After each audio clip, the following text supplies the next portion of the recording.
नमस्कार दोस्तों, संतोष कुमार द्विवेदी ऑफिशियल इस YouTube चैनल पर आप सभी का एक बार स्वागत, वंदन एवं अभिनंदन है। जी हाँ साथियों, अब शुरू होने जा रहा है इंटरव्यू का सिलसिला, जिसे ले रहे हैं श्री संतोष कुमार द्विवेदी।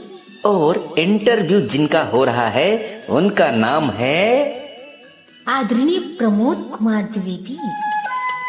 यदि आपको यह कार्यक्रम पसंद आ रहा है तो हमारे इस YouTube चैनल को लाइक करें, सब्सक्राइब करें और अधिक से अधिक संख्या में शेयर करें। बैकग्राउंड म्यूजिक पर बांसुरी बजा रही हैं आदरणीय सपना ठाकुर।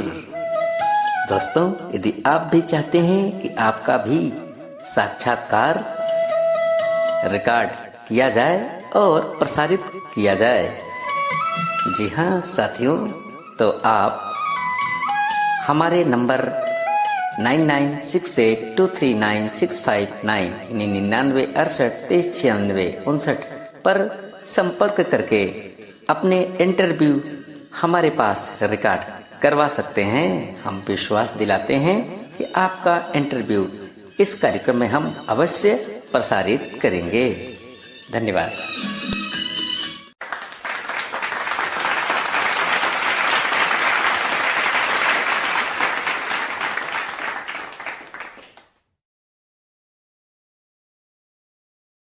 जी हाँ साथियों, नमस्कार, आदाब। मैं हूँ आपका होस्ट और दोस्त संतोष कुमार द्विवेदी।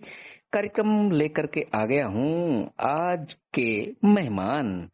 तो जी हाँ, आज के मेहमान में हमारे साथ प्रकांड विद्वान, बहुत ही अच्छे प्रवक्ता श्रीमान प्रमोद कुमार द्विवेदी स्टूडियो में हैं। मैं उनका तहे दिल से स्वागत, वंदन, अभिनंदन करता हूँ और आशा करता हूँ कि आप इतनी कीमती समय निकाल करके जो आए हैं इसके लिए दिल से शुक्रिया। और आशा करता हूं कि आप इसी तरीके से जब जब भी हमें जरूरत पड़ेगी आप आते रहेंगे। तो स्टूडियो में आपका बहुत बहुत स्वागत है श्रीमान प्रमोद कुमार द्विवेदी जी। जी धन्यवाद संतोष जी, आपका बहुत बहुत आभार व्यक्त करता हूं कि आपने अपने स्टूडियो में मुझे आने का अवसर दिया और आपके चैनल के थ्रू तमाम श्रोताओं को भी मेरी तरफ से बहुत बहुत शुभकामना, बहुत बहुत धन्यवाद। उम्मीद करता हूं कि मेरा जो साक्षात्कार आदरणीय श्रीमान संतोष जी के द्वारा किया जा रहा है आप सबको पसंद आएगा। मैं आज आप सबके साथ अपनी भूली बिसरी यादें, वो तमाम विषयों पर बात करूंगा जो आप सबसे भी तकरीबन जुड़ा हुआ होगा। जी जी, तो चलिए अब हम आपके पारिवारिक पृष्ठभूमि से कुछ प्रश्न पूछते हैं इस सेशन में। तो सबसे पहले आप ये बताइए कि आपके परिवार में कुल कितने सदस्य हैं? जी, मेरे पिता श्री कृष्ण कुमार द्विवेदी जी हैं, मेरी माता श्रीमती वेदवती द्विवेदी जी हैं जी और मैं 3 भाई 2 बहन। मेरा नाम प्रमोद द्विवेदी है। मेरे 2 भाई छोटे हैं, मनोज और विनोद, जी जिनको तकरीबन काफी लोग जानते भी हैं। जी। मेरी 2 बहनें हैं जिनमें से अब एक बहन का इंतकाल हो चुका है 2009 में, तो वो हमारे बीच नहीं है। चलिए, उनकी और आत्मा जहाँ भी होगी मैं वहीं से इनको प्रणाम करता हूँ कि भगवान उन्हें श्री चरणों में अपना स्थान दें। जी मेरे पिताजी मूलतः कृषक हैं, खेती जी किसानी से ताल्लुकात है, हमारा वास्ता है जी का ऐसे ग्रामीणांचल से आए हैं जी जहां पर शिक्षा का स्तर नाम मात्र का ही था। जी यही एक छोटी सी हमारी पारिवारिक और सामाजिक पृष्ठभूमि रही है ग्रामीणांचल से। जी जी, धन्यवाद। अब आप हमें ये बताइए कि आप दृष्टिबाधित कब से हुए, और दृष्टिबाधित होने के बाद जब आपको पता चला कि हमें दिखता नहीं है, तो आपको कैसा महसूस हुआ? देखिए, दृष्टिबाधिता का जो प्रश्न है ये मेरा बचपन से ही है। जब मैं पैदा हुआ था तभी दृष्टिबाधित ही पैदा हुआ था मैं। जी परिवार के लोगों को 2 दिन बाद पता चला था, जब मेरे द्वारा किसी प्रकार की कोई गतिविधि नहीं की गई, जी तब उनको एहसास हुआ कि कुछ जो है हिसाब किताब गड़बड़ है, जी प्राकृतिक ने कुछ खिलवाड़ किया है। जी हालांकि ऐसा बताती है हमारी माता जी, बताती हैं कि दादी ने तो सबको निमंत्रण दे दिया था, आमंत्रण दे दिया था। गांव में एक परंपरा है, जी जब कोई बच्चा होता है तो बच्चा देखने के लिए बुलावा भेजा जाता है इधर उधर से। जी। परिवार के लोगों के लिए। तो सब लोग बुलाने के लिए गए थे, पर बाद में पता चला 2 दिन के बाद कि शायद आंख से कुछ समस्या है। जी। तो कहने का मतलब यही है कि मैं बचपन से ही दृष्टिबाधित हूँ, बिना तो किसी लाग लपेट के। जी। तो दृष्टिबाधिता को लेकर के आपके घर वालों ने डॉक्टरों को या ओझाओं को, जो भी गांव में चलता है, वो काफी प्रयास किया होगा। देखिए, उस समय पर दवाई का या चिकित्सा का ऐसा कोई खास प्रबंध था नहीं, दूर दराज था। तो थोड़ा बहुत प्रयास किया गया, जहाँ जहाँ संभावनाएं दिखी, जो बताया लोगों ने। रीवा में एक पटना के डॉक्टर आए थे, जी। वहाँ ले जाए गया, चित्रकूट भी ले गए, जी। और गन्नेसन में भी एक लोकल डॉक्टर थे, वो बताते थे, और एक कोई महुआ देव है, वहाँ भी ले जाया गया था। जी। जी। तो मतलब अपने प्रकार से आध्यात्मिक रूप से, चिकित्सकीय रूप से प्रयास किया गया, किंतु वही है कि जो ऊपर वाले ने बिगाड़ दिया, उसे फिर बना पाना धरा पर तो संभव है नहीं, और वही मेरे साथ भी हुआ। जी। जी। जी। तो अच्छा, फिर आपका जन्म कब और कहाँ पर हुआ था? जी, मैंने पहले भी बताया, मेरा जन्म 4 जुलाई 1984 दस्तावेज के अनुसार ही आप माने। वैसे जी। 2-4 महीने इधर उधर हो भी सकते हैं। जी। ये आपके चैनल के थ्रू मैं तमाम श्रोताओं से ये निवेदन करूंगा कि पहले इतना ज्यादा कुछ पंजीयन वगैरह होता नहीं था, लिखा पढ़ी होता नहीं था, जी। और माँ बाप के पास इतने एग्जैक्ट आंकड़े होने के बावजूद भी नहीं होते थे। जी।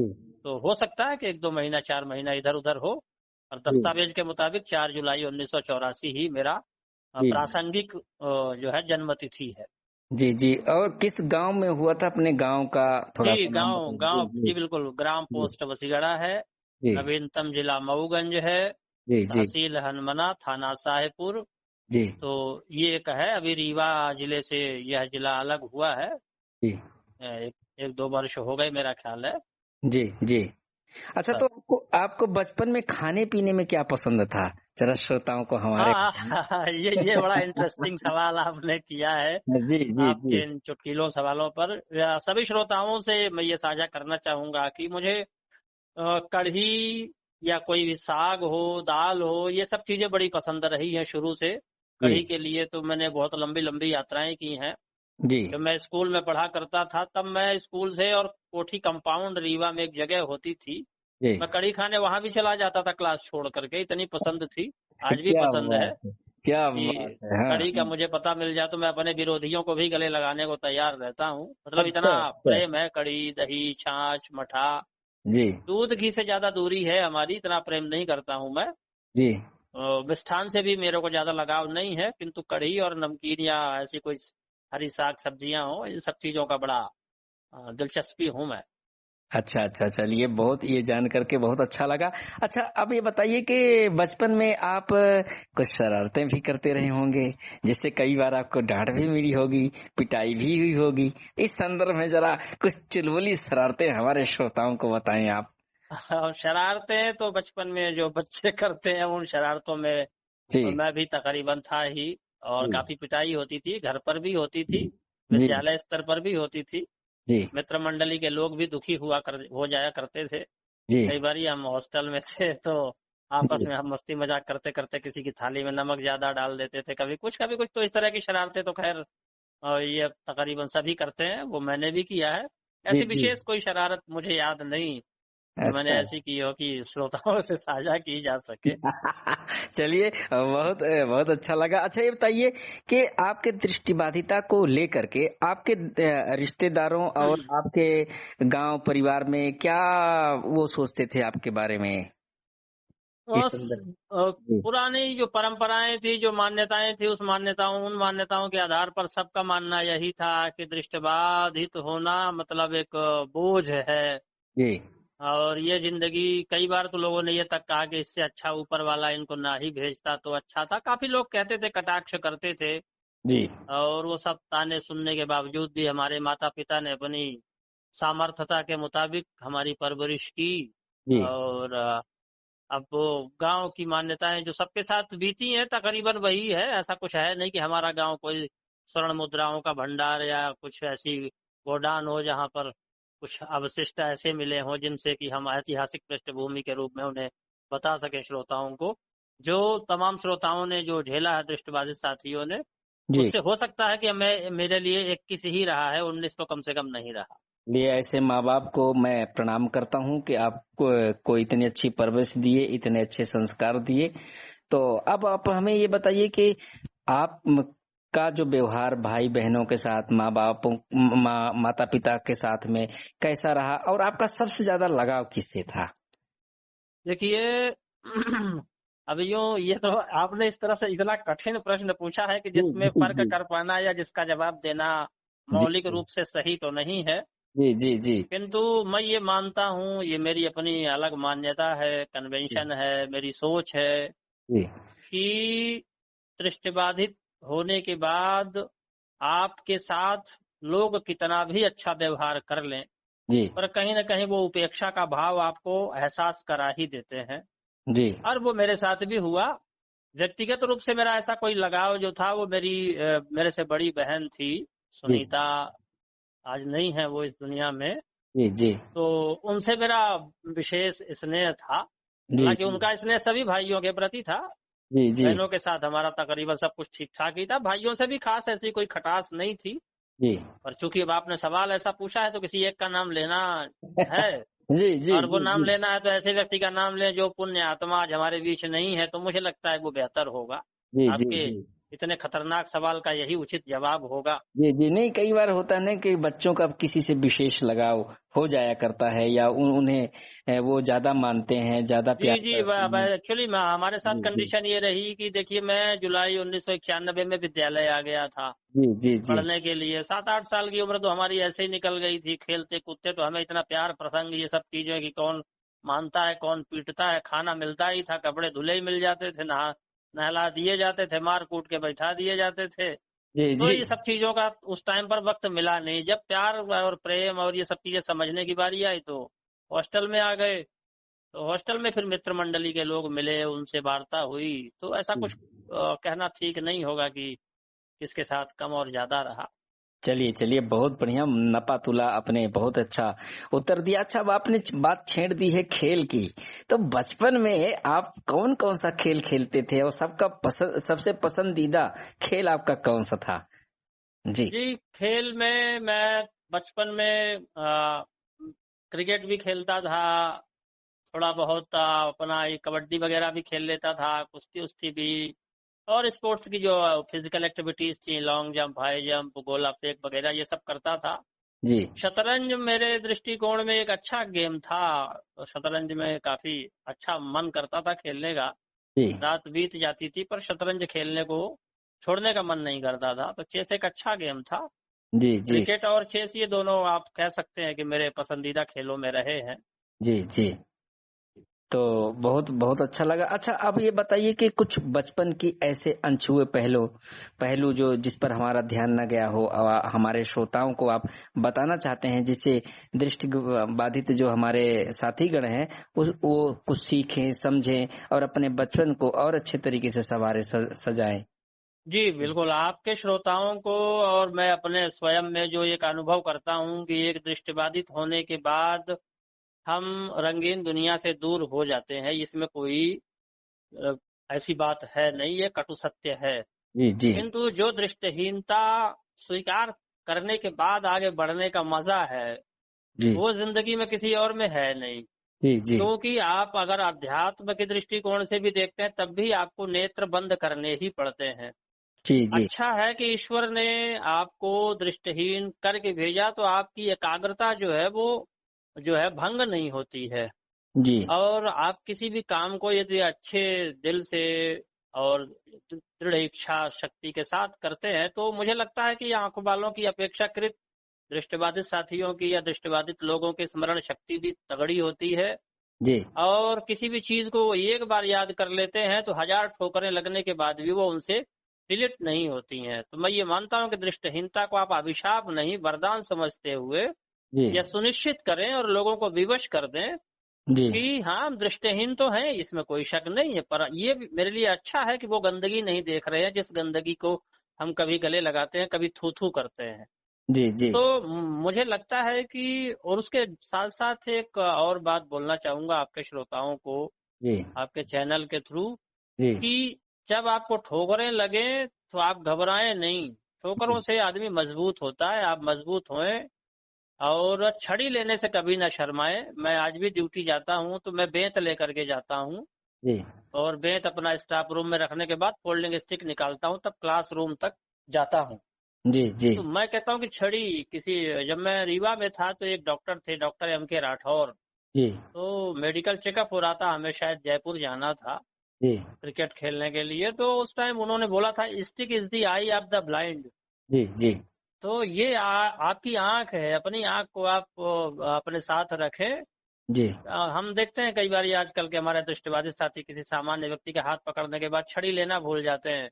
जी मैं समझता हूँ कि ये सबसे बड़ा आप अपराध कर रहे हैं, जी क्योंकि आप जो हैं वो आप आज नहीं तो कल आपका भेद तो खुलना ही है। तो मैं बिल्कुल चाहता हूँ कि सामने वाले को आप बताएं, जी आप उसके आकर्षण का केंद्र बने, वो आपको आकर्षित करने का प्रयास या भ्रमित करने का प्रयास न कर पाए, उससे पहले आप उसके दिल में छा जाएं।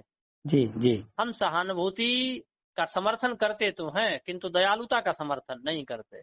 बिल्कुल बिल्कुल तो आपके वो मजबूत इरादे हों।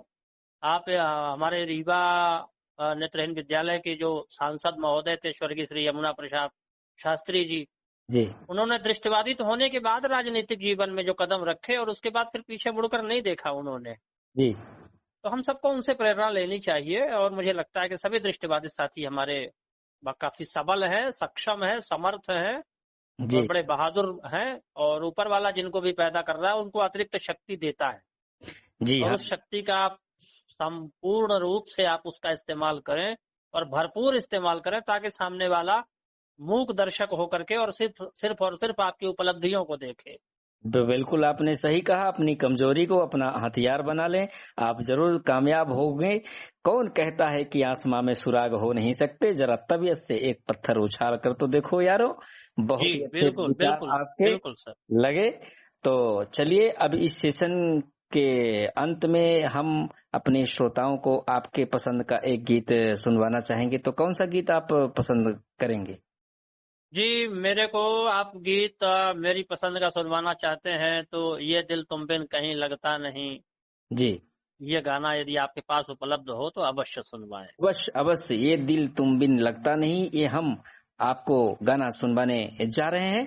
लेकिन श्रोताएं कहीं जाइएगा मत, रहिएगा हमारे साथ। आज के मेहमान में हमारे साथी हैं, जी हैं मेहमान जिनका नाम है श्रीमान प्रमोद कुमार द्विवेदी जी। इनसे हम बातचीत का निरंतर सिलसिला जारी रखेंगे। आप सुनते रहिए गीत। मैं मिलता हूँ एक ब्रेक के बाद। शुक्रिया।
किसी के दिल में बस के दिल को तड़पाना नहीं अच्छा। किसी के दिल में बस के दिल को तड़पाना नहीं अच्छा। निगाहों को छलकते देखे छुप जाना नहीं अच्छा। उम्मीदों के खिले गुलशन को झुलसाना नहीं अच्छा। हमें तुम बिन कोई जचता नहीं, हम क्या करें। तुम ही कह दो अब ए जाने वफा, हम क्या करें। लुटे दिल में दिया जलता नहीं, हम क्या करें।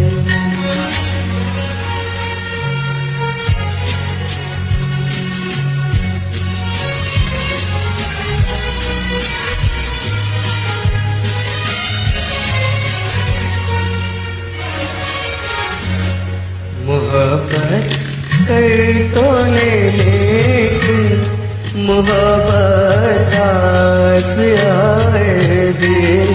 मोहब्बत कर तो ले लेकिन मोहब्बत आस आए दिन। दिलों को बोझ लगते हैं कभी जुल्फों के साए भी। हजारों हम हैं इस दुनिया में, अपने भी पराए भी। मोहब्बत ही का गम तन्हा नहीं, हम क्या करें। तुम्हें कह दो अब है जाने अदा, हम क्या करें। ये दिल तुम बिन कहीं लगता नहीं, हम क्या करें।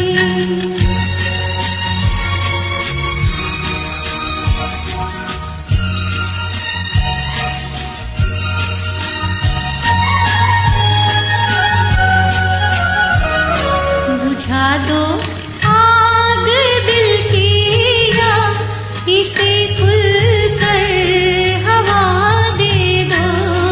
बुझा दो आग दिल की, या इसे खुल कर हवा दे दो। जो उसका मोल दे पाए उसे अपनी वफा दे दो। तुम्हारे दिल में क्या है बस हमें इतना बता दे दो, कि अब तन्हा सफर कटता नहीं, हम क्या करें। मुझे दिल में दिया जलता नहीं, हम क्या करें। ये दिल तुम बिन कहीं लगता नहीं, हम क्या करें।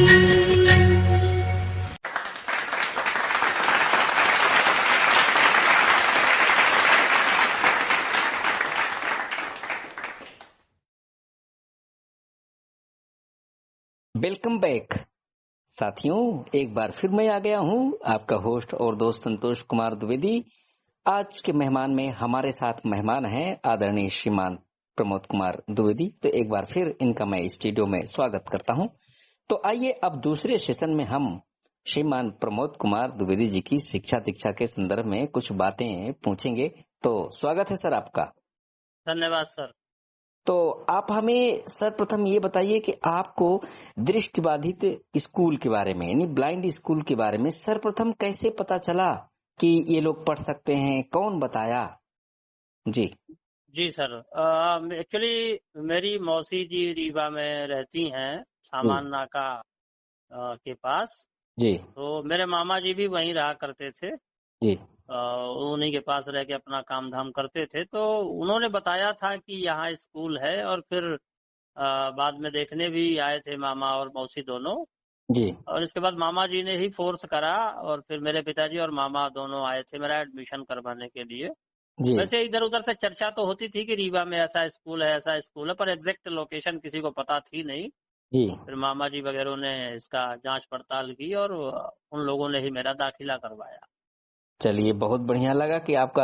अच्छा, तो आपने जैसा कि बताया था पिछले में कि 1991 में आपका दाखिला हुआ था, तो कौन से स्कूल में हुआ था और आपको स्कूल का पहला दिन कैसा लगा? जी जी, बड़ा अच्छा सवाल है, बड़ा इमोशनल सवाल है। जी जी मेरा एडमिशन, मेरा प्रवेश 1991 में, मेरा ख्याल है 17 जुलाई 1991 को आया था मैं स्कूल में। जी स्वर्गीय श्री यमुना प्रसाद शास्त्री नेत्रहीन उच्चतर माध्यमिक विद्यालय रीवा। जी शुरू के 2-4-6 दिन तो बड़े बेकार लगे थे। फिर इसके बाद हमारे इधर के कुछ साथी वहाँ आए। जैसे होता है कि जब आप दूर होते हैं तो आपके गांव या पड़ोस का या मोहल्ले का कोई मिल जाता है तो बड़ा अच्छा लगता है। जी इसी जी तरह हमारे कुछ साथी आए जो हमारे इधर के थे, पहाड़ी के, मऊगंज के, हनुमाना के, तो उनसे थोड़ी थोड़ी दोस्ती हुई और बड़ा अच्छा लगता था। साथ में जाते थे एक जगह छुप करके रोने के लिए। मम्मी पापा की याद आती थी जी तो जी जी रोना आता था शाम टाइम पे, विशेष रूप से। दिन भर तो टाइम पास हो जाता था। जी जी तो एक कोना बना रखा था हम लोगों ने और हम अपने दो तीन साथियों के साथ बैठ करके उधर ही पे थोड़ी देर जाके रो लिया करते थे।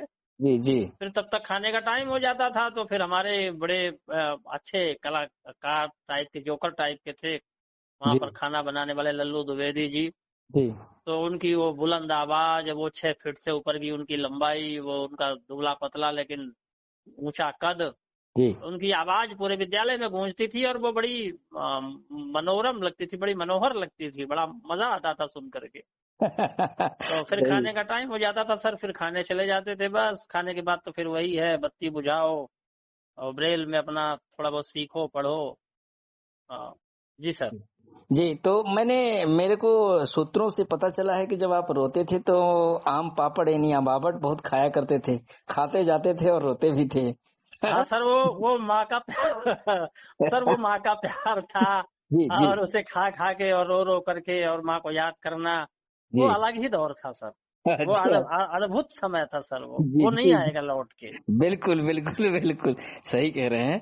तो अब ये बताइए कि हॉस्टल के दौरान, हॉस्टल में आप जो है अपने सहपाठियों के साथ आपका व्यवहार कैसा था और कुछ ऐसे दोस्त आपको याद आते हो कि काश उनके साथ अब भी एक मौका मिल जाता रहने के लिए तो कितना अच्छा लगता, तो आप कुछ बताना चाहें उस संदर्भ में? तो हाँ सर, काफी अच्छा था हॉस्टल में सभी के साथ मिल बैठ करके बातें करना, मस्ती करना, खेलना, उनके साथ हर प्रकार की बातें करना। जी क्योंकि पहले 1-2 साल तो ऐसे ही कट गए थे सर, खेल कूद में, रोने धोने में, चिट्ठियां लिखवाने में। चूंकि उस जमाने में फोन फान तो कुछ था नहीं, जी जी तो किसी के भी अभिभावक आते थे तो अपना पोस्ट कार्ड या अंतरदेशी लेकर के पहुंच जाते थे। जी और तो वो 1-2 साल तो ऐसे बीत गए, ज्यादा कुछ नहीं कह पाऊंगा उस विषय में। जी जी लेकिन तीसरी क्लास के बाद बड़ा मजा आने लगा था, काफी अच्छे अच्छे दोस्त बन गए थे और उन दोस्तों के साथ अच्छी अंडरस्टैंडिंग हो गई थी। जी और फिर धीरे धीरे करके जब हम भी अपने उस अवस्था में प्रवेश करने लगे जिस अवस्था का इंतजार सबको होता है, जी जी तो उस अवस्था में काफी अच्छे दोस्त बन गए और मेच्योरिटी आ गई, थोड़ी नेतृत्व करने की क्षमता भी आ गई। जी तो काफी ऐसे अजीज मित्र मिले जिनके साथ पल बिताए और वो पल आज भी मन करता है कि वो यदि वो वक्त लौटाया जा सके तो भले छीन लो मुझसे मेरी जवानी, मगर मुझको लौटा दो बचपन का सावन। वो गाना जो जगजीत सिंह का है, जी जी जी तो उसकी पंक्तियां फिर गाने का मन करता है सर। जी जी जी बिल्कुल, आप सही बात कह रहे हैं। अच्छा, आप हमें बताइए कि हॉस्टल की सुविधाओं के बारे में आपका क्या ख्याल है कि उस समय कैसी सुविधाएं थी, खाने पीने की, रहने की? इस संदर्भ में आप हमारे श्रोताओं को क्या बताना चाहेंगे? मैं सभी श्रोताओं से ये निवेदन करूंगा कि देखिए, आज की डेट में जो सुविधाएं हैं, आप ये अनुमान लगा सकते हैं कि जब आज आपको इतनी सुविधाएं मिल रही हैं, जी आप इसका 30% मान लें कि उस समय पर रही होंगी। बड़े मुश्किल से कुछ भी उपलब्ध हो पाता था। जी उस जमाने में चूंकि फोन फान भी नहीं होते थे, किताबें बड़े मुश्किल से उपलब्ध हो पाती थी, ब्रेल स्लेट, कलम, पेपर्स, हर चीज की तंगी थी। जी और सचमुच ये मैं जरूर यहाँ स्पष्ट करना चाहूंगा कि जितना सुविधाओं का अभाव होगा, जी व्यक्ति का व्यक्तित्व उतना ही प्रभावशाली होगा। बिल्कुल आप बिल्कुल सुविधाओं में कई बार आप इतना लिपट जाते हैं कि वही सुविधाएं आपके मृत्यु का कारण और आपके पतन का कारण बन जाती हैं। बिल्कुल किंतु जब असुविधाओं के दौर से आप यात्रा कर रहे होते हैं, जी तो आपके जिंदगी में जो संघर्ष बाद में शुरू होना था, उसको आपने पहले फेस कर लिया। आई मीन कि आप अच्छे दिन आने वाले हैं आपके। जी जी क्योंकि आप देखेंगे, मैं एक एग्जाम्पल के जरिए अपने आपके श्रोताओं को ये बोलना चाहूंगा कि एक्सीडेंट जो होता है, जो दुर्घटना होती है, वो किसी भी क्षण हो सकती है सर। जी लेकिन आपको स्वास्थ्य लाभ प्राप्त करने में काफी समय लग जाता है, जी 3 महीने, 6 महीने, साल भर। जी तो इसको आप उसी दृष्टिकोण से देखें कि यदि आपके पास असुविधाएं होंगी, अव्यवस्थाएं होंगी और चुनौतियां इतनी होंगी कि आपको उनसे पार पाना है, जी तो उसका अपना मजा है सर। इसलिए मैं ये मानता हूँ कि वो दौर बहुत अच्छा था आज के दौर से। जी जी बहुत बहुत बढ़िया से आपने इसको स्पष्ट किया। आशा है कि साथीगण सुविधाओं का दुरुपयोग नहीं करेंगे, इसका सदुपयोग करते हुए जिंदगी में आगे बढ़ेंगे। बहुत ही अच्छे विचार आपके। अच्छा, अब आप हमें ये बताइए कि जैसे आप हॉस्टल में रहते थे, तो कुछ ऐसी शरारतें आपको याद आती होगी जो अपने साथियों के साथ आप करते होंगे, जो कभी याद आता होगा कि काश वो दिन फिर आए और फिर वही चीज हमें मिले। बहुत जी मजा आता जी था सर। एक्चुअली क्या था कि छोटे छोटे थे उस टाइम पर, तो जी टेलर फ्रेम में जो टाइप होते थे वो खो जाते थे। और जी हमारे एक गुरु जी थे, अंबिका प्रसाद मिश्रा जी, जी तो वो हाथ की बटन खोल करके शर्ट की वो बहुत तगड़ी मार मारते थे। तो उनकी डर से चोरी करना पड़ता था सर। जी जी तो आस पड़ोस के साथियों से चोरी कर लेते थे और फिर जब उनकी बारी आती थी तो उनको वो टाइप वापस कर देते थे सर। जी तो इस तरह जी की कुछ हरकतें थी जो बड़ा मजा आता था। हाँ, लोगों से जो है मांगने से छीनने में, खाने में जो प्रेम होता है, जो आनंद होता है, वो बहुत ही अच्छा लगता है। जी जी बिल्कुल तो सर, बहुत मजा ये आता था। बचपन की नोक झोंक होती है जो इंसान को अक्सर याद आती है। तो बहुत अच्छा लगा। अच्छा, अब आप बताइए, आपका जो, हालांकि ये क्वेश्चन बड़ा पेचीदा है, लेकिन आप ये बताइए कि वहां पर जो ब्लाइंड स्कूल रीवा में आप जब पढ़ते थे, तो आपके मनपसंद शिक्षक कौन से थे और क्यों? जी जी बिल्कुल। देखिए, इसको हम अलग अलग तरीके से देख सकते हैं, जी जी क्योंकि ऐसा कोई शिक्षक था नहीं जो पसंदीदा रहा हो।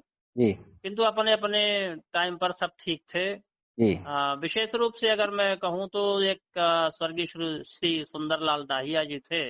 जी he was a great teacher and great human nature and जी always he love to childrens. जी तो वो एक अच्छे व्यक्तित्व थे। जी बाकी एक ददोली प्रसाद मिश्रा जी हैं, आज भी हैं वो। जी तो he is also good man, loving person. जी तो एक उनका नेचर अच्छा है। एक सोमदत्त मिश्रा जी भी थे उस जमाने में, जी तो he is also good character जी और नाइस मैन थे वो भी जी। जी। तो अच्छा, अब आप बताइए कि आपको सब्जेक्ट कौन सा सबसे ज्यादा पसंद था और क्यों? ये आपने बड़ा कठिन सवाल पूछा है। जी आपके जी जी श्रोताओं को ये बड़ा स्पष्ट कर दूं कि पढ़ाई लिखाई के मसले में मैं बहुत पीछे था। जी जी पढ़ाई लिखाई में मेरी कोई रुचि नहीं थी। जी मैंने जो कुछ भी किया है वो जबरदस्ती किया है अपने मन से। जी मुझे पढ़ने लिखने का कोई शौक नहीं था, ना तो हिस्ट्री, ना इंग्लिश, ना पॉल साइंस, ना साहित्य। जी मतलब इन सब चीजों को अगर मैंने कुछ भी किया है तो वो मान लीजिए कि आप जबरदस्ती किया है। जी और पढ़ने लिखने की बजाय स्पोर्ट्स में और पॉलिटिक्स में, इन सब चीजों में, करंट अफेयर्स में, जनहित में, जी राष्ट्र हित की बातों में, इन सब चीजों में अपना सरोकार थोड़ा ज्यादा था। जी छात्र हितों की रक्षा में और सामाजिक ताने बाने को संजो करके रखने में, इन सब चीजों में दिलचस्पी होती थी, जी। ना कि पढ़ाई लिखाई में। चलिए, तो आपने अब तक कहाँ से और कितनी, कहाँ से और कितनी शिक्षा प्राप्त की है, जरा हमारे श्रोताओं को बताएं। जी जी। जी मैं जुलाई 1991 से लेकर के और 2001 तक 10वीं क्लास तक रीवा नेत्रहीन विद्यालय से मैंने हाई स्कूल पास किया। जी उसके बाद फिर कुछ विवाद होने के कारण हमें स्कूल से बाहर आना पड़ा। जी स्टाफ के साथ कुछ मनमुटाव हुआ और प्रशासनिक कार्यवाही हुई हमारे खिलाफ, राजनीतिक मसले को लेकर के। जी तो इसके बाद हमने 1-2 साल इधर उधर सामाजिक सेवा में और लोगों से अपना जन समर्थन जुटाने का प्रयास किया। जी तदुपरांत मैंने इग्नू से 12वीं करने का प्रयास किया, जिसमें मैं फेल हो गया, नहीं कर जी पाया मैं 12वीं। जी उसके बाद मैंने प्राइवेट 12th किया सीबीएसई बोर्ड से 2005-06 में। जी और 12th पास होने के बाद फिर मैंने सत्यवती महाविद्यालय से स्नातक की पढ़ाई की, दिल्ली विश्वविद्यालय के अंतर्गत। जी उसमें भी मेरा 1 साल रह गया था, यक्स आ गया था। यहाँ दिल्ली में यक्स बोला जाता है अगर कोई आपका साल खराब हो जाता है तो। जी उसके बाद वो कंप्लीट करने के बाद फिर मैंने इंद्रप्रस्थ विश्वविद्यालय से बीएड की डिग्री प्राप्त की, जी और यही मेरी पढ़ाई करा। इस दौरान मैं विभिन्न कॉलेजों में, विभिन्न विश्वविद्यालयों में, वाद विवाद प्रतियोगिताओं में मैं राष्ट्रीय लेवल पर माखनलाल चतुर्वेदी पत्रकारिता भोपाल, चेन्नई और आपका आईआईटी दिल्ली, इन तमाम जगहों पर मैंने जेएनयू तक में पार्टिसिपेट किया है जी डिबेट कंपटीशन में, और पर्याप्त सर्टिफिकेट्स और उपलब्धियां और आप सबकी शुभकामनाओं से उस तमाम जो हक मुझे जी वाद विवाद प्रतियोगी के तौर पर मिलने चाहिए, वो आप सबकी शुभकामनाओं से मुझे मिले हैं। जी जी अवश्य हम इसकी विस्तृत चर्चा अगले सेशन में करेंगे उपलब्धियों में। बहरहाल आप बताइए, जब आप रीवा के माहौल से अचानक दिल्ली के माहौल में प्रवेश किए तो आपको क्या फर्क नजर आया वहां और यहाँ में? हाँ, निश्चित रूप से धरती आसमान का फर्क था। रीवा एक ग्रामीण परंपराओं को छूता हुआ शहर था, उभरता हुआ शहर था। जी दिल्ली की अपेक्षाकृत उसका उदय हो रहा था। जी तो जाहिर सी बात है कि वहां से, और जहां संसाधनों का अभाव था, वहां से निकल करके और साधनों के जो है सुलभता के पड़ाव पर आप पहुंचे हो तो फिर अंतर तो होगा ही। यहाँ जब रीवा में थे तो बस में किराया लगने लगा था गाड़ी चढ़ने में, तो सोचते थे कभी दिल्ली जाएंगे तो इतना घूमेंगे कि गाड़ी वाले परेशान हो जाएंगे, और किया भी ऐसा। हम मुद्रिका में सो जाते थे, किंग्सवे कैंप से मुद्रिका पकड़ते थे तो धौला कुआं आजादपुर में आगे रुकती थी और फिर आजादपुर से चल देती थी, तो कंडक्टर को ही उतारना पड़ता था। कई बार तो हमने ऐसा किया है। जी जी तो मतलब यहाँ सब प्रकार की सुविधाएं थी, यहाँ के सामाजिक ताना बाना ठीक था, लोगों की सहयोगात्मक भावनाएं थी। तो जी जाहिर सी बात है कि उलट पुलट तो होना ही था, किंतु अपनी जिंदगी में संघर्ष लिखा था, तो संघर्ष के कारण ज्यादा कुछ कह पाना मुश्किल है, क्योंकि रीवा और दिल्ली में फिर अंतर भूल जाते थे जब संघर्ष यात्रा पर होते थे। जी जी अवश्य अवश्य, तभी तो कहते हैं कि सोच बदल कर देखो तो सितारे बदल जाएंगे, नजर बदल कर देखो तो नजारे बदल जाएंगे। कश्ती को बदलने की जरूरत नहीं है यारों, दिशा बदल कर देखो तो किनारे बदल जाएंगे। आपने इतने संघर्ष करके ये जो कामयाबी हासिल की है, अवश्य हमारे सभी दृष्टि बाधित गण सुन रहे होंगे, अन्य श्रोतागण भी सुन रहे होंगे, दृष्टिमान लोग भी सुन रहे होंगे, तो अवश्य कुछ सीखेंगे, समझेंगे और अपनी जिंदगी को और सुखद, सफल और अच्छा बनाने का प्रयास करेंगे। अब आप ये बताइए कि दिल्ली में जब आए तो आपने अपना निवास स्थान कहाँ रखा और आपको किन किन चुनौतियों का यहाँ पर सामना करना पड़ा? जी जी, पहले एक आईने का चेहरा हुआ करता था मैं, जी कौन मानेगा किसी जमाने में दरिया हुआ करता था मैं। जी आज खड़ा हूँ प्यासा सबके सामने, जी कौन मानेगा कभी समंदर हुआ करता था मैं। क्या बात है, क्या बात है। हाँ जब मैं दिल्ली आया, मेरे एक मित्र थे श्रीकांत केवट जी, और एक मित्र हमारे संतोष द्विवेदी साहब, जी हम तीनों लोग आए थे सर। निजामुद्दीन में उतरे थे और वहां से हमारे एक मित्र थे, बड़े वरिष्ठ साथी हैं, श्री सुशील चंद्र गुप्ता जी, उनका नाम लेना चाहूंगा। तो सर्वप्रथम मैं उन्हीं के पास आया था। दिल्ली सुल्तानपुरी में एक संस्था, हमारे गांव के ही थे, डीपी तिवारी सर। जी तो उनकी संस्था में पहली बार हम आए थे। जी इसके बाद हमारा आना जाना फिर आरंभ हुआ नियमित रूप से। जी और फिर हम नजफगढ़ में परमानेंट रुके जा करके 2003 में जी सर। फिर इसके बाद नजफगढ़ में सर वो जो सामाजिक लोग अपनी संस्थाएं चलाते हैं, स्वयंसेवी संस्थाएं हैं जो दृष्टिबाधितों के रहने खाने और पुनर्वास की व्यवस्था करती हैं, जी अनुदान पर जो संस्थाएं यहाँ संचालित होती हैं, उन्हीं संस्थाओं में हमने भी अपने जीवन काटे। जो जी हमसे योगदान हो सका वो हमने भी दिया। नहीं, मैंने और सुना है कि आप किंग्सवे कैंप सेवा कुटीर में भी रहे हैं। जी, सेवा कुटीर में मेरा एक्चुअली 2006 में जब मैं 12वीं पास हो गया था तो 2006 में मैं सेवा कुटीर के हॉस्टल में रहा। और जी वहां से ग्रेजुएशन की पढ़ाई मैंने की। जी तो हॉस्टल मेरा वहीं था, सेवा कुटीर, जो अमूमन लोगों के लिए चुनौतीपूर्ण कार्य था। जी और वही है कि जब मैं आप लड़ते रहेंगे तो आगे के रास्ते आसान होते जाते हैं। तो हमारी जिंदगी में संघर्ष पहले ही इतने थे जी कि हमारे मित्र संतोष जी ने जब हॉस्टल लिया था तब उनको वेटिंग का सामना करना पड़ा था, बड़ी कठिनाई हुई थी। लेकिन जब मैं गया था तो वहाँ 120 का सीट था, लेकिन वहाँ 89 बच्चे ही थे उस साल। जी तो जी। उस टाइम पर भी 30 सीटें और भी खाली थी। अच्छा, तो अब आप हमें ये बताइए कि जो दृष्टिबाधित गण किसी अपनी शिक्षा दीक्षा पूरी नहीं कर पाते या गांव में बैठ जाते हैं या अंधेरे की गुमनामी में कहीं खो जाते हैं, आप उनके लिए क्या संदेश देना चाहेंगे? जी, उनके लिए मेरा बड़ा स्पष्ट संदेश है और बड़ी स्पष्ट मान्यता है कि हमारे उन साथियों को पारिवारिक पृष्ठभूमि से बाहर निकल जाना चाहिए। जी क्योंकि जो दृष्टिबाधित दुनिया में आता है, वो कहीं न कहीं पराधीनता साथ में लेके आता है। जी जी और पराधीन सपने सुख नाही, ये तुलसीदास जी की चौपाई है कि जी सपना भी आप पराधीन होकर के देखें, वो भी ठीक नहीं है। जी आप कम से कम पराधीन होइए, तो अनजान लोगों के पराधीन होंगे तो उससे आपको सहानुभूति भी मिलेगी, संघर्ष करने की प्रेरणा भी मिलेगी, हौसला अफजाई करने वाले लोग भी मिलेंगे, जी सहयोग करने वाले लोग भी मिलेंगे। जी अपने तो आपको चैन से खाना दे देंगे, चैन से आपको सोने को बिस्तर दे देंगे, सुकून भरी जिंदगी जीने के लिए गारंटी तो दे देंगे।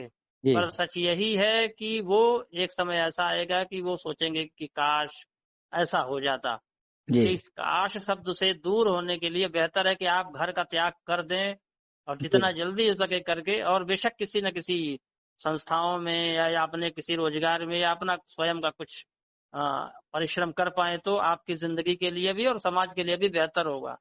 क्योंकि जब तक आप घर से निकलेंगे नहीं तो आपके दर्द, आपकी पीड़ा, आपकी वेदना को समझने वाला कोई है नहीं। जी जब आप घर से बाहर निकलेंगे तो आपको हजार लोग मिल जाएंगे जो आपकी उंगली पकड़ के रास्ता भी पार कराएंगे, गाड़ियां भी चढ़ाएंगे, आपको मंजिल तक पहुंचाने में भी मदद करेंगे। कुछ ऐसे भी मिलेंगे जो आपको अभद्र शब्दों का प्रयोग भी करेंगे। पर जी इन्हीं खट्टे मीठे अनुभवों के साथ यदि आप जिंदगी जिएंगे तो शायद आप बेहतर जिंदगी जी पाएंगे। बहुत अच्छा बात कहा। अच्छा, अब शिक्षा दीक्षा के दौरान कुछ ऐसे पहलू जिस पर अभी हमारा ध्यान न गया हो और आप अपने दोस्तों को बताना चाहेंगे, श्रोताओं को बताना चाहते हैं, तो आपका स्वागत है। जी, बिल्कुल। मैं शिक्षा के स्तर पर लोगों से सिर्फ इतना ही निवेदन करूंगा कि आप देखिए, सब ऊपर वाला दिमाग तो सबको एक बराबर देता है, क्षण भी एक बराबर देता है, समय सबके पास सेम होता है। जी कई बार क्या होता है कि कोई किसी चीज को बहुत जल्दी डेवलप कर लेता है, गेन कर लेता है, कोई पीछे रह जाता है। तो जी ऐसी स्थिति में मुझे ये लगता है कि प्रतिभाएं जो आपके अंदर हैं, जी स्पोर्ट्स है, वाक्पटुता है, पढ़ाई लिखाई है, गायन है, वादन है, किसी न किसी कला से आप प्रवीण अवश्य हैं। जी किंतु आप शर्म के मारे, संकोच के मारे, अवसर न मिलने के कारण आप उसको झिझक अपनी जो है ना लिए बैठे हुए हैं।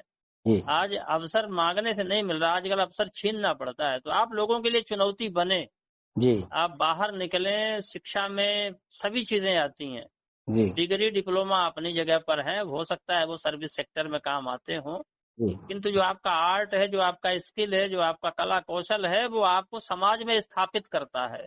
जी और वो इस तरह से स्थापित करता है कि आपको फिर हिलाने वाला कोई है नहीं।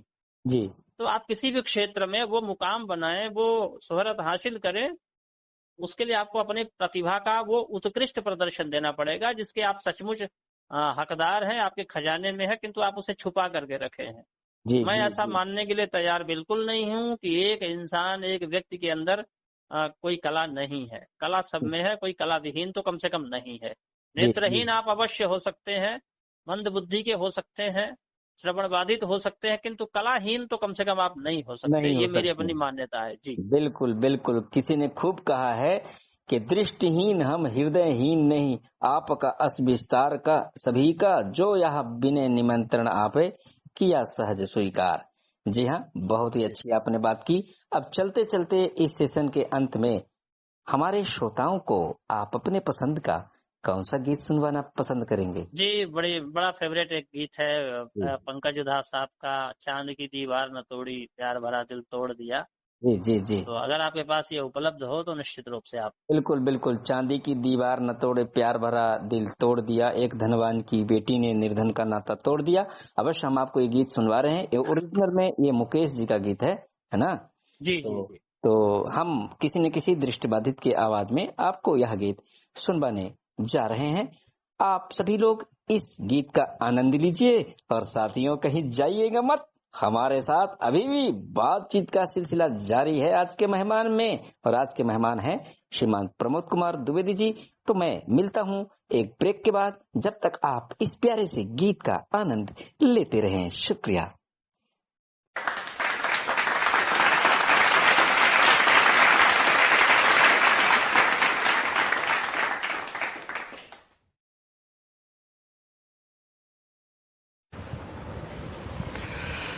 नमस्कार, मैं परमजीत सिंह आज एक हिंदी गीत लेकर हाजिर हुआ हूँ।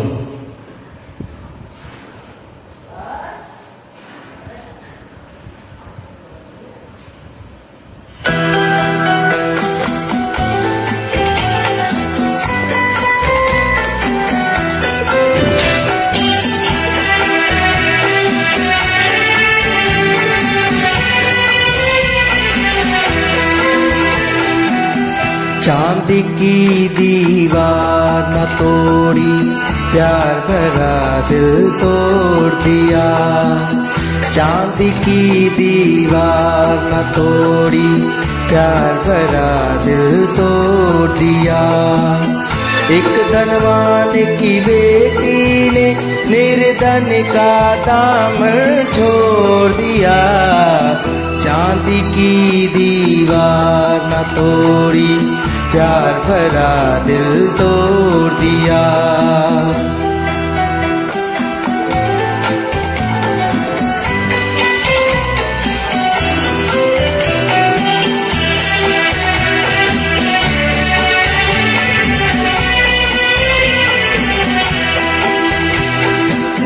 कल तक जिसने कसमें खाई, दुख में साथ निभाने की, आज वो अपने सुख की खातिर हो गई एक बेगाने की। शहनाइयों की गूंज में दब कर रह गई आह दीवाने की। धनवानों ने दीवाने का गम से नाता जोड़ दिया। एक धनवान की बेटी ने फिर धन का दामन छोड़ दिया। चांदी की दीवार न तोड़ी, प्यार भरा दिल तोड़ दिया।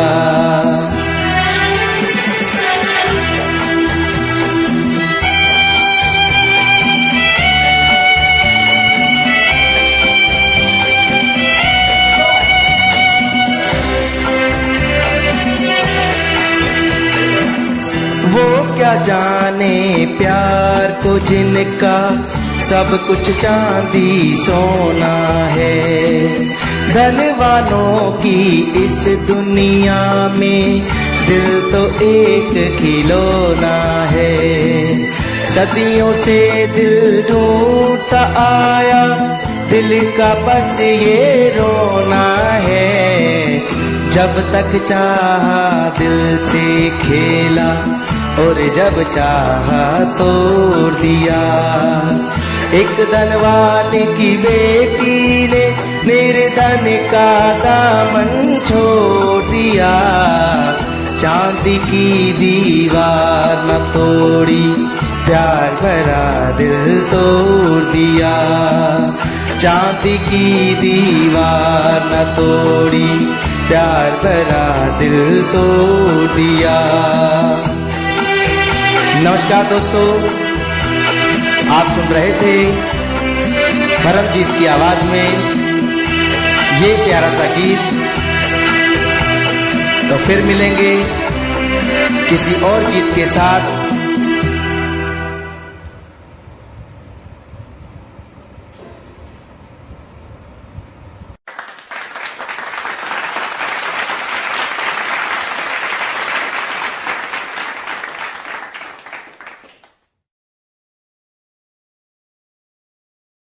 वेलकम बैक दोस्तों।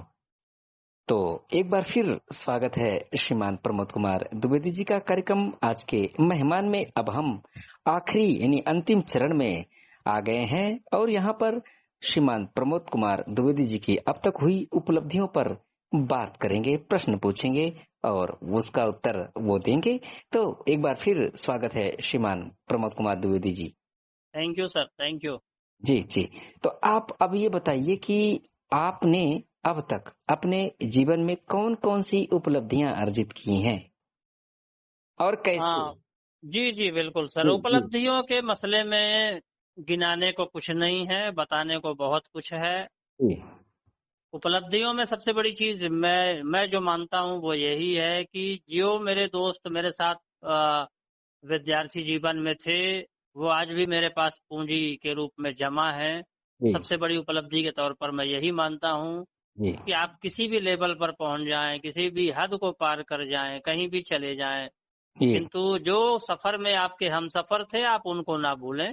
तो जी मुझे लगता है कि एक मानवीय दृष्टिकोण से सबसे बड़ी उपलब्धि यही है कि मैं आज भी अपने उन तमाम मित्रों के संपर्क में हूँ जिन्होंने मेरे साथ विद्यार्थी जीवन आरंभ किया था और जिन्होंने हमसे पहले शासकीय सेवा में अपनी सफलता प्राप्त की। उसके बावजूद भी उनके अंदर कोई अहम भाव नहीं आया और उन्होंने मुझे बेरोजगार होने के बावजूद भी गले लगाए जी रखा। तो it's a great achievement for me and first priority I would like to give and share with your audience जी कि जी सबसे बड़ी मेरी उपलब्धि जो है वो यही है। बिल्कुल। जिसके पास अच्छे दोस्त मिल जाएं, भला उसको किस चीज की कमी होती है। आपके पास में बहुत अच्छे अच्छे दोस्त रहे। मैं उन तमाम दोस्तों को हृदय से धन्यवाद देता हूं कि ऐसे ही दोस्त जो है हमें अच्छे मुकाम तक पहुंचाने में हमारा पूरा साथ देते हैं।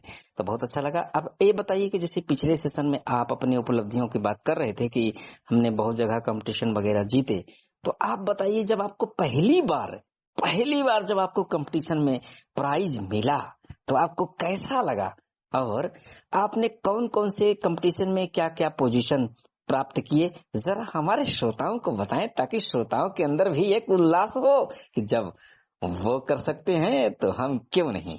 जी जी बिल्कुल। मुझे इतना ठीक से याद तो नहीं है कि पहली बार कब मुझे पहला प्राइज मिला था, जी और मेरा जी ख्याल है दूसरी तीसरी में वहां पर एक चेयर रेस कंपटीशन होता था, जी जी कुर्सी दौड़ वाला, वो बजाते थे ढोलक वोलक। जी तो मेरा ख्याल है उसमें मेरा प्राइज आया था। पढ़ाई लिखाई में तो मेरा प्राइज मेरा ख्याल है वही 6ठी 7वीं में एक बार आया था, 8वीं में। जी उसके बाद पहले अब मेरा कभी आया नहीं पढ़ाई लिखाई में, अगर आया भी होगा तो मुझे याद नहीं। जी पर हाँ, स्पोर्ट्स में कुर्सी हो गया, आपका गोला फेंक हो गया, मटकी तोड़ हो गया, रेस हो गया, दौड़ हो गया, हाई जंप, लॉन्ग जंप, जो भी आप मान लें, जी तो उन तमाम प्रतिस्पर्धाओं में एक बार को साझा करना चाहूंगा आपके श्रोताओं से कि एक बार रामकृष्ण आश्रम एक जगह है रीवा में, जी जी तो वहाँ लॉन्ग जंप प्रतियोगिता में मैं और एक श्रवण बाधित व्यक्ति थे, पुष्पराज तिवारी। जी तो हम लोगों का कंपटीशन फाइनल में 8 बार हुआ था सर, जी जी और 8 बार कंपटीशन हुआ था और 8 बार में भी फैसला नहीं दे पाए थे वो, क्योंकि मैं और वो एक बराबर जंप लगाते थे सर। अच्छा, क्या बात है। तो हाँ, आपके श्रोताओं को बताऊंगा कि लॉन्ग जंप में हमने आखिरी जो छलांग लगाई थी वो 13 फीट 9 इंच की थी सर। कमाल है यार, कमाल है इतना। तो बिल्कुल बिल्कुल रिकॉर्ड की तरह, क्या बात है। वो घटना मेरे दिल को आज भी याद है कि हाँ, उस घटना को नहीं भूला कि 8 बार हुआ था सर ये कंपटीशन, और 8 बार में कोई 1 इंच आगे पीछे नहीं हुआ था सर। क्या बात है, कमाल का संयोग है। जी जी। यहाँ तो तक कि क्रिकेट मैच भी होता है तो जो ओवर मैच में जाता है, जो ओवर में जाता है, तो वो जी भी 2 से 3 बार में फैसला उसका हो जी ही जाता है। बिल्कुल सर। लेकिन आपका 8 बार में नहीं हुआ, कमाल की बात है यार। लगता है भगवान ने एक ही सांचे में दोनों को ढाला था। सर क्या बात बिल्कुल है। बिल्कुल सर। ये जी एक जी बड़ा अजीब और बड़ा मतलब स्मरणीय दौर था कि ये चीज नहीं भूलती सर। फिर मजबूरन जो है दोनों को विजेता घोषित किया गया जी होगा। दोनों को ही फर्स्ट प्राइज देना पड़ा। 2 फुटबॉल दिए थे उन्होंने, एक मैप दिए थे दोनों को, एक फुटबॉल दिया था। अच्छा अच्छा। डबल प्राइज करना पड़ा था उनको। जो सेकंड थर्ड के प्राइज थे वो सेकंड थर्ड वालों को नहीं दिया था, वो मुझे खूब याद है। जी जी 2 फुटबॉल लाए गए थे और जो है एक मैप आया था। जी जी तो फिर वो सारा कुछ दोनों में ही बांट दिया गया था सर। जी जी, बताइए कितनी अजब गजब बात है कि परिणाम को भी परिवर्तित करना पड़ा। क्या बात है, बहुत अच्छा लगा सुन करके। अब हम आपसे जानना चाहेंगे कि पिछले सेशन में आप जिक्र कर रहे थे कि आप विभिन्न कॉलेजों में भाषण में या वाद विवाद में भाग लिए थे, तो आप वहां पर भाग लेके कैसा लगा, और जब कॉलेज की प्राइज आपको मिली तब आपको कैसा लगा? और जी बहुत अच्छा दौर था सर, सत्यवती कॉलेज में था, और सत्यवती कॉलेज में एक ट्रॉफी थी जसवंत कौर मेमोरियल ट्रॉफी, जी जिसको दिल्ली यूनिवर्सिटी में चल वैजयंती के नाम से भी वो चर्चित थी। जी तो सत्यवती कॉलेज से सर पिछले 6 साल से गायब थी वो। जी और हमारे वरिष्ठ साथी थे, ऋषि आचार्य जी थे और जितेंद्र सिंह, जी तो ये लोग थे, पर ये संभाल नहीं पाए थे उसको। जी तो जब फर्स्ट ईयर में मैं गया तो फर्स्ट ईयर में तो मुझे मौका नहीं दिया गया, बोले अभी ठीक नहीं है, पर सेकेंड ईयर से कंटिन्यूअसली उस ट्रॉफी को हम लेके आए सर, सेंट स्टीफन से उठा के लाए जीत करके। जी और इसके बाद जहां जहां भी गए उस ट्रॉफी के लिए सर हमको 8 से 10 डिबेट करनी पड़ी हर कॉलेजेस में जा करके। जी एक साल में 10 डिबेट कम से कम उस ट्रॉफी के लिए करनी पड़ी, और 10 बार आप सबकी शुभकामनाओं से मैं श्रोताओं को बताना चाहूंगा कि 10 बार हम उसमें विनिंग रहे। जी और प्रिंसिपल ने स्पेशली एक कार्यक्रम करके और हमको सम्मानित किया था, तो बड़ा अच्छा लगा था, एकदम मजा आ गया था सर। जी, क्या बात है, कमाल की बात है, कमाल की आपकी भाषा शैली है। और आपने पूरे दृष्टिबाधितों के साथ, दृष्टिमानों के साथ में भी आपने कंपटीशन करके इतनी ख्याति अर्जित की। सच में काबिले तारीफ, आपके जज्बे को सलाम है। और दिन दुगुना रात चौगुना आप ऐसे ही तरक्की प्रगति करते रहें, तो दृष्टिबाधित ही नहीं अपितु पूरी दुनिया में आपका नाम रोशन हो। जी हाँ, अब आइए हम आपसे पूछते हैं आपकी अपनी निजी जिंदगी, नहीं आपकी अपनी पारिवारिक खुद की जिंदगी, कि आपकी शादी कब, कैसे, कब हुई, और आपके बच्चे कितने हैं, क्या है, उस संदर्भ में जरा हमारे श्रोताओं को बताएं।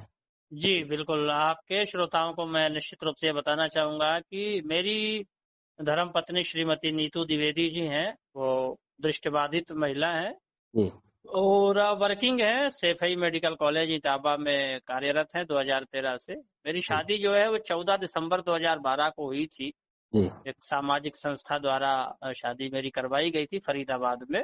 जी और मेरे सुपुत्र हैं प्रणय द्विवेदी, आजकल वो छात्रावासीय जीवन जी रहे हैं। उनका जी हमने दाखिला ज्ञान स्थली पब्लिक स्कूल करवा खेड़ा और अय्या उत्तर प्रदेश में करवा दिया है।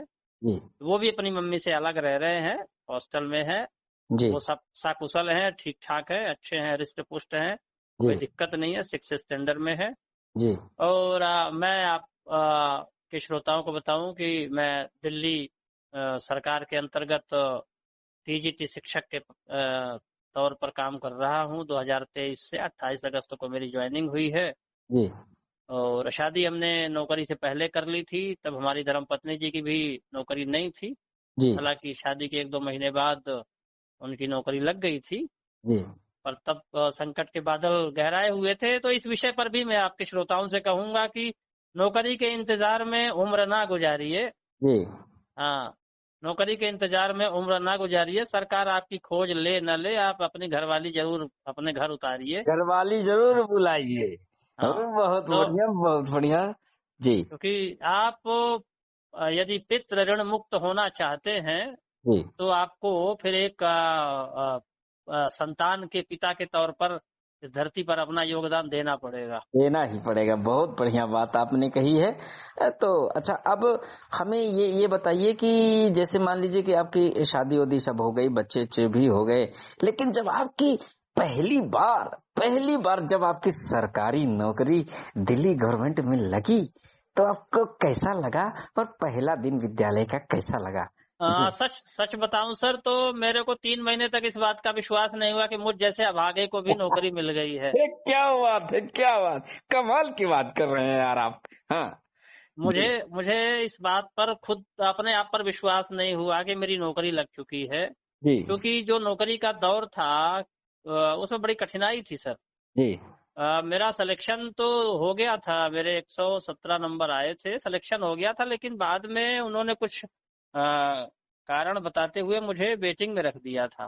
जी और सबकी ज्वाइनिंग करवा दी। मेरे को 8-9 महीने हो गए सर, संघर्ष करना पड़ा जी जी, मतलब संघर्ष आपका पीछा कहीं नहीं छोड़ा। क्या सर। बात है। पोस्टें हाँ, खत्म हो गई थी सर, जी जी और लास्ट में ये मना कर दिया गया था कि नहीं, अब आपको नहीं मिल सकती है नौकरी। अब आप जो है साल भर का ये वैलिड होता है, जी और साल भर के बाद ये अपने आप ऑटोमेटिक खत्म हो जाएगा। आप दूसरा फ्रेश फॉर्म भरिए, फिर आइएगा। जी मैंने बड़ा निवेदन किया, हमारी ओवर एज हो रही है, नहीं हो पाएगा कुछ। जी पर फिर नहीं हुआ तो हम न्यायालय में गए सर। हमने स्वयं अपनी एडवोकेसी करी, जी क्योंकि उस टाइम पैसे भी इतने ज्यादा थे नहीं। पत्नी जी नौकरी तो करती थी, पर अब उससे कोर्ट का फीस दे पाना मुश्किल था। जी तो एक सहयोगी वकील थे, उनसे ड्राफ्ट वगैरह बनवा के, और हम कैट के थ्रू स्वयं अपनी पैरवी किए, लड़ाई लड़े, डीएसएसबी को हराए, उनको विवश किए। जी फिर 4 पोस्टें हमारे साथ साथ 4 पोस्टें उनको क्रिएट करनी पड़ी, और हम डीओई में आए। जी इसके साक्षी हैं काफी लोग, गए भी थे जी डीओई डिपार्टमेंट, ले भी गया था मैं काफी लोगों को। जी तो उसके बाद सर बड़े मुश्किल से फिर कोर्ट ने जब निर्णय दिया तो डिपार्टमेंट को लेना पड़ा। फिर 4 पोस्टें क्रिएट हुई, जी हर वर्ग के लिए, एक ब्लाइंड के लिए, एक आर्थोपेडिक के लिए, एक एचआई के लिए, जी क्योंकि एक तो कर नहीं सकते थे, वो चारों के लिए करनी थी उनको। जी, तो वही फिर मतलब 2 ब्लाइंडों का भला, मेरे साथ एक ब्लाइंड भाई का और भला हो गया, क्योंकि क्या एचआई की बात पोस्ट है। यहाँ दिल्ली में है सर, वो जी ब्लाइंड को दी जाती है। जी, तो फिर एक ब्लाइंड का और भला हो गया मेरे साथ साथ सर। क्या बात है। आपके जरिए और भी कई लोगों की नौका पार हो गई। कहते हैं कि पर्वत का पतला सा झरना हाथ झाड़ता चलता है, राह रोकने वालों को जड़ से उखाड़ता चलता है। तो आपने इस लाइन को पूर्णतः चरितार्थ किया है, तो बहुत अच्छा लगा। अब ये बताइए कि आप अपने जीवन में ऐसे कौन से क्षण आए जिसमें आप सबसे ज्यादा दुखी हुए, और ऐसे कौन से क्षण आए आपकी जिंदगी में जो आप सबसे ज्यादा प्रसन्न हुए, जरा हमारे श्रोताओं को। जी बिल्कुल, मैं आपके श्रोताओं से साझा करना चाहूंगा। एक्चुअली मेरा ख्याल है ये 2023 में ही था। 2023 या 22 का महीना था कि मेरा और मेरी वाइफ का कुछ कहा सुनी हो गया था, जी और डीओई में हमारा विवाद चल ही रहा था। जी तो मैं घर छोड़ के चला गया था। मैंने कहा था ठीक है, अब मैं घर पे, मेरा आना जाना कम होगा। जी अब आप अपना घर संभालिए और अपनी नौकरी संभालिए। जी और कहा सुनी नौकरी को लेकर के एक्चुअली क्या हुआ था कि उनकी सहेलियां उनको इतना तंग करने लगी थी कि तुम तो कहती थी जीजू की नौकरी लग गई है, कहाँ नौकरी लग गई, सबकी ज्वाइनिंग हो गई। तो इस तरह से फ्रस्ट्रेट होकर के उन्होंने कुछ ऐसा बोला था कि कहीं झूठ तो नहीं बोल रहे हो तुम, लोगों को हाँ, मरगला तो नहीं रहे हो अपनी छवि चमकाने के लिए। जी तो मैंने उनको 2-4 बार समझाया, फिर बात नहीं बनी। महिलाएं जल्दी नहीं समझती है इस बात को, जी जी तो जब तक उनके सामने प्रमाण न रख दिया जाए। जी हमने उनको समझाया, मैंने कहा नहीं देवी, हम झूठ नहीं बोलते, जी हम अपने साथ न्याय हमेशा लेके चलते हैं। जी तो थोड़ा सा कुछ कड़वाहट आ गई थी मन में, तो चल गया था मैं। फिर यहाँ आया तो मेरे मन में एक आत्महत्या का भी एक ख्याल आ चुका अरे था, और अरे मैंने प्रयास भी करा था कि अरे अरे सुसाइड अरे, कर लिया जाए, बेहतर है। जी जी तो मैं गया था ये दिल्ली का जो मेट्रो स्टेशन है सिविल लाइन वाला, जी जी और वहाँ फिर लोगों ने जो है बहला लिया, घुमा फिरा करके, और मुझे रोक लिया। जी और वो आधे घंटे उन्होंने मेरे साथ टाइम एक्सपेंड करके और मेरे दिमाग से ये ख्यालात निकाल दिए। तो आज मैं आप सबके सामने हूँ। तो वो दौर मैं था। उन सभी सहयोगों को जो है धन्यवाद देता हूँ कि आप जैसे लोगों को ऐसे पाप कार्य करने से रोका। तो क्योंकि आत्महत्या नहीं करनी चाहिए, किसी को भी नहीं करनी चाहिए, चाहे कितनी भी स्थिति हाँ नहीं, क्यों बिल्कुल नहीं गड़बड़ हो करनी जाए। नहीं चाहिए, लेकिन जी ये बात जी उस टाइम समझ में नहीं आया। उस टाइम भूत सवार हो गया था कि जी अच्छा छोड़ो, कुछ नहीं हो रहा है इधर उधर से, तो क्यों बोझ बनना है, चलो। जी तो वो दौर आया था एक कड़वा। वैसे तो बहुत सारे दौर आए, लेकिन अभी वर्तमान में जो जख्म है वो जी यही था कि जिंदगी कई बारी इतना कठिन इम्तिहान लेती है कि आदमी देने के लिए तैयार नहीं होता, जी और जी, शायद वो दौर मेरे साथ भी आया था। बिल्कुल। क्योंकि जिंदगी में होते हैं कई बार उतार चढ़ाव, लेकिन चलिए आपको प्रभु ने बचा लिया, क्योंकि आपकी अभी बहुत जरूरत है समाज के। तो अब और प्रसन्न कब हुए सबसे ज्यादा? जी प्रसन्न मैं हुआ था एक्चुअली 2018 में मैं वैष्णो देवी गया था, और उसके बाद काफी मेरे पेपर क्लियर होने लगे थे, पर ज्वाइनिंग नहीं मिल रही थी। जी फर्स्ट टाइम जब मैं प्रसन्न हुआ था, मैं एसबीआई में, मुझे विश्वास था कि मैंने नौकरी किया है। जी वहाँ अप्रेंटिस की नौकरी मेरी लगी थी 8-10 महीने की। जी तो 15,000 रुपए मुझे मिलते थे और वो 15,000 की जो सैलरी मुझे प्राप्त हुई थी जी और उसको ले जाकर के जब मैं माता रानी के चरणों में समर्पित कर दिया, उस दौरान मेरे भावुक क्षण थे और जी मुझे लगा था कि आज मेरी जिंदगी का असली जो मकसद है वो पूरा हो गया है। जी और उसके बाद फिर डीएसएसबी का रिजल्ट आया था। मतलब पहले हम एसबीआई में 1 साल काम कर चुके थे। जी तो जी वो मेरे जिंदगी का एक ऐसा मतलब पल था जिसे मैं आज भी याद करता हूँ और चाहता हूँ कि ये पल मेरी जिंदगी में आता रहे। बिल्कुल बिल्कुल बात है। सभी श्रोताओं से निवेदन करता हूं कि आप सभी इन बातों को ध्यान में रखें और आप स्थिति कोई भी हो, परिस्थिति कोई भी हो, अपनी हिम्मत, अपने विश्वास को आप डगमगाने मत दे, क्योंकि ऊपर वाला आपके लिए क्या तय कर रखा है ये आपको भी नहीं पता है कि राजा कब रंक बन सकता है, रंक कब राजा बन सकता है। ऊपर वाले की तिजोरी में दोनों पहलू हैं। तो आप अपने आप को कर्म करते रहें और फल की चिंता बिल्कुल मत करें। कर्म इसलिए करें कि आप पता तो करें कि वहां से इलेक्टेड आए हैं या सेलेक्टेड आए हैं।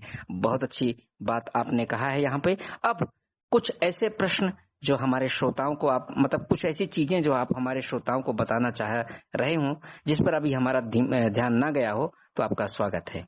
जी सर। जी, मैं बिल्कुल आपका ध्यान तो ऐसा कुछ बचा नहीं है जिस पर आपका ध्यान न जाए। आप तो चहुमुखी हैं, बहुमुखी हैं। जी जी तो ऐसा कुछ छूटा तो नहीं है कि आपका ध्यान ना जाए, किंतु आपके श्रोताओं से मैं ये जरूर अनुरोध करूंगा कि आप सब अपने अधिकारों के लिए लड़ने से पहले, जी क्योंकि मैं अधिकारों के लिए लड़ता था और कर्तव्य नहीं करता था, जी इसलिए आपसे आपके श्रोताओं से यही निवेदन करूंगा कि अपने अधिकारों को प्राप्त करने के लिए लड़ने से पहले कर्तव्य जरूर करें। जी जी जब आप कर्तव्य करेंगे तो आपके अधिकार सुरक्षित होंगे, उसके लिए आप जागरूक होंगे अपने अधिकारों की रक्षा करने के लिए, जी और तभी आप किसी का प्रतिरोध कर पाएंगे। जी जब तक आप सिर्फ अधिकारों की बात करते रहेंगे तब तक आप कुछ नहीं कर पाएंगे जिंदगी में। जी जी तो इसलिए कर्तव्य परायण बनिए, कर्तव्यनिष्ठ बनिए। जी और ईमानदारी तो खैर लोग कहते हैं, रखता कोई नहीं है, जी तो इसलिए मैं ऐसा झूठा पाठ नहीं पढ़ाऊंगा। जी ईमानदारी उतनी ही रखिए जितना कि सामने वाला ईमानदार हो, जी बशर्ते उसके पैमाइश करने की शक्ति आप में हो। जी जी। जी तो बहुत अच्छा लगा। छोटा मन मत करो, नया आकाश तुम्हें भी दूंगा, नभ को भी छू सको यही विश्वास तुम्हें दूंगा। शायद ईश्वर का यही संदेश सबके लिए है। तो सभी लोग अपना खूब ख्याल रखें। अच्छा, अब जो है सेशन के अंत में हम पहुंच चुके हैं, तो मैं श्रीमान प्रमोद कुमार द्विवेदी जी से निवेदन करूंगा कि अब आप इस मौके पर हमारे श्रोताओं को अपनी पसंद का कौन सा गीत सुनवाना पसंद कर रहे हैं। जी, तेरे शहर का मौसम बड़ा सुहाना लगे। क्या बात है, तेरे शहर का मौसम बड़ा सुहाना लगे। और इस समय आषाढ़ का महीना भी है साथियों। मौसम कभी गर्म हो रहा है, कभी नरम हो रहा है, कभी बरसात हो रही है। क्या बात है, बहुत ही खूबसूरत गीत का चुनाव किया है सर आपने। तो जी हम आपके पसंद का ये गीत श्रोताओं को सुनवा रहे हैं, तुम्हारे शहर का मौसम बड़ा सुहाना लगे। और श्रीमान प्रमोद कुमार द्विवेदी जी अपना समय निकाल करके हमारे स्टूडियो में आए, इसके लिए हृदय से उनका आभार प्रकट करता हूं और आशा करता हूं कि जब भी उनकी जरूरत पड़ेगी तो इसी तरीके से हमारे स्टूडियो में आते रहेंगे और हमारे दृष्टिबाधितों के लिए सुंदर सुंदर विचार, सुंदर सुंदर भावनाएं व्यक्त करेंगे। तो बहुत बहुत धन्यवाद आपके चैनल के सभी साथियों को, सभी श्रोताओं को मेरी तरफ से जय श्री राम, बहुत सारा प्रणाम, बहुत सारा नमस्कार। और आपको भी बहुत बहुत धन्यवाद, बहुत बहुत आभार। और जी आप ऐसे ही हम जैसे लोगों को भी अपने स्टूडियो में आने का अवसर देते रहें, ये हम सबके लिए अहोभाग्य होगा।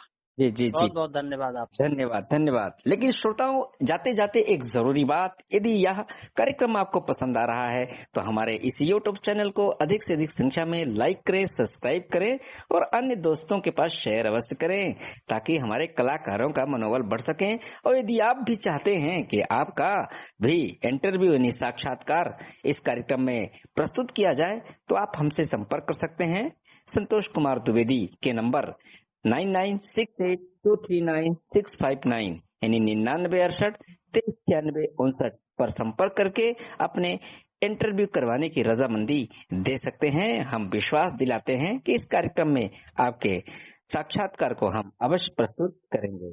तो शुक्रिया, धन्यवाद।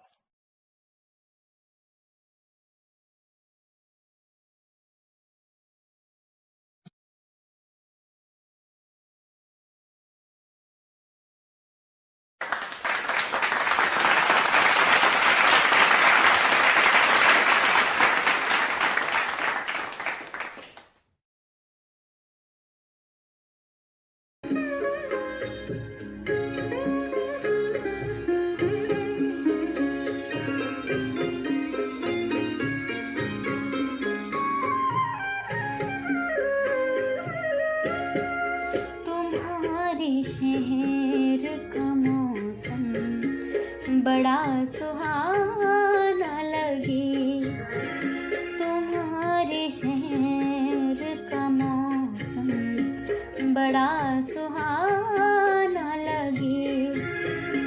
मैं एक शाम चुरा लूं अगर बुरा न लगे, तुम्हारे शहर का मौसम बड़ा सुहाना लगे।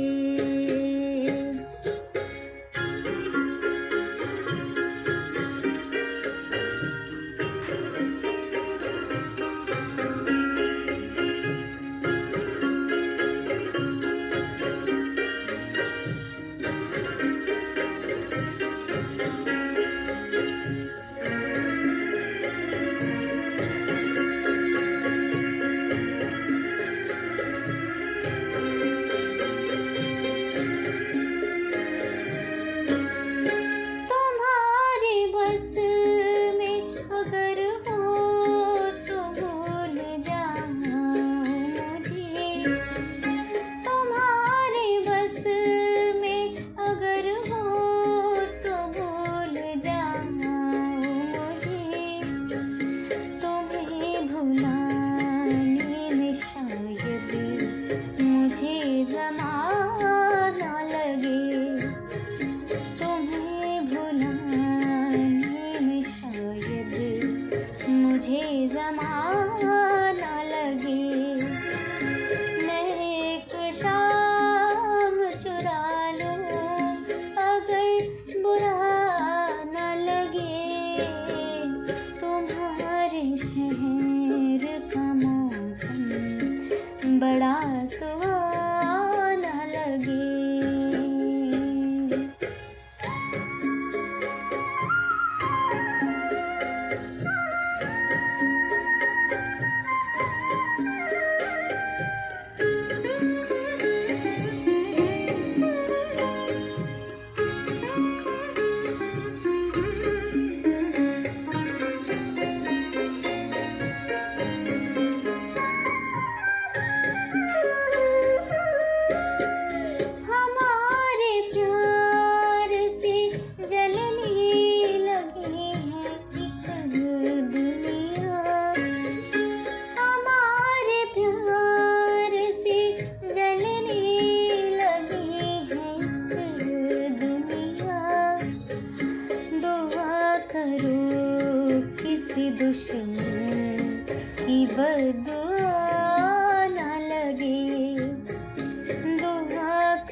पता